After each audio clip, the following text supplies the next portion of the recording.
dit. Moi, je travaille avec des artistes qui se franchise. déplacent pour les pays étrangers, que je vive en France ou que je vive, quand je vis en France du moins, ou que depuis que je suis ici à Douala.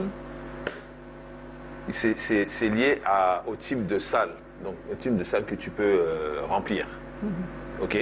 Donc quand il fait ce qu'on appelle un PNL, il y a un prix. Donc si toi tu viens avec 10 personnes, tu as un cachet, tu dois loger 10 personnes. Si le PNL ne permet pas de déplacer 10 personnes, tu ne vas pas le faire. C'est économique. C'est économique. Le gars, il ne peut pas gérer ça. Ferré Goulin a réussi avec 30 personnes. Je suis désolé les niveaux du carreau de parler. Mais là, il y a une politique derrière aussi. Ne faisons pas comme si on n'observe pas comment les autres font.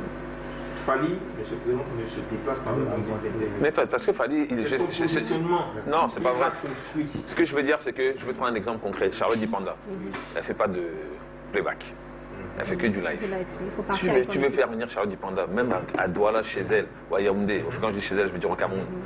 Elle va te mettre un prix qui est que vous connaissez. Et elle demande, et elle te dit, elle connaît tous les musiciens du Cameroun.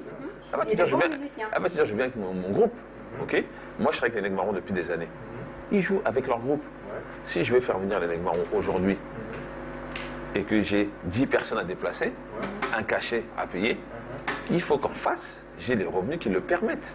C'est juste ça. Parce qu'aujourd'hui, Loco, qui est un artiste excellent sur scène, il a son groupe en live pour déplacer Ben et Toto et toute leur équipe. C'est 7-8 billets, 2 choristes, c'est compliqué. C'est pas compliqué quand il s'agit d'artistes étrangers qui arrivent ici. Mais parce que les gars, justement, quand tu viens voir des, c'est pas du lobbying. Ils ont travaillé. Non, c'est même pas du lobbying. C'est pas du lobbying. C'est pas du lobbying.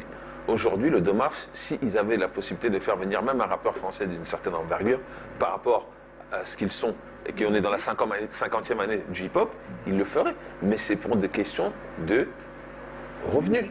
C'est tout. C'est aussi simple que ça. Aujourd'hui, Loco, si tu lui dis de venir chanter en France, c'est 10 ans de carrière et qu'il peut aller avec son groupe au Nigeria, en Côte d'Ivoire ou en France ou où tu veux, whatever, il ira. Loco, il n'aime pas faire de playback. Il n'aime pas faire de playback, par exemple. Tu vois. Poursuivez avec votre intervention. Et Loco, c'est quelqu'un d'exigeant, mais c'est pas facile, c'est pas si évident. Je n'arrive toujours pas à être convaincu par ce que le plateau avance parce que je suis désolé, la plupart des artistes étrangers, quand ils arrivent au Cameroun, c'est pas là pour Moué, c'est pas là pour Arafat, c'est pas Arafat. Je peux citer Afi. J'ai fait venir Arafat, il a dit ça, on a dit que tu peux pas venir avec 4 personnes, moi. Ok. Voilà. Donc, une fois qu'on évacue ça, on ne pouvait pas compter. Burna Boy, j'avais pas suffisamment de budget, il est venu ici, il est venu avec un DJ. Essentiellement. Voilà, donc ça peut arriver. C'est une question de budget, c'est pas une question de volonté. Parce que si tu as la volonté, si on te le permet, tu vas jamais refuser de venir avec ton équipe. D'accord, Je suis d'accord. allez-y.